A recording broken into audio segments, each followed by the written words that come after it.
এই মাটির বোতলটা আগেরবার কোনো এক মেলা থেকে কিনেছিলাম। যে পচা গরম পড়ছে তাতে ঠান্ডা জল না খেলে যেন বাঁচার উপায় নেই।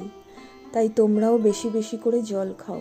আর এই বোতলটাতে জল ভরে রাখলে এত সুন্দর ঠান্ডা হয়ে যায় কি বলবো। বাইরের দিকের কালারটা একটু ফেড ফেড হয়ে গিয়েছিল, তাই আমি ভাবলাম একটু কালার করে দিই। কালার করার পর মনে হলো একটু কলকাটাও করে দিই। দেখো, দেখতে কিন্তু বেশ লাগছে। আর নিজের হাতের কোনো জিনিসকে সাজিয়ে নিলে তার উপর আলাদা এক টান জন্মে যায়। এটা তৈরি করার পর আমার জল খাওয়াটাও বেড়ে যাচ্ছে।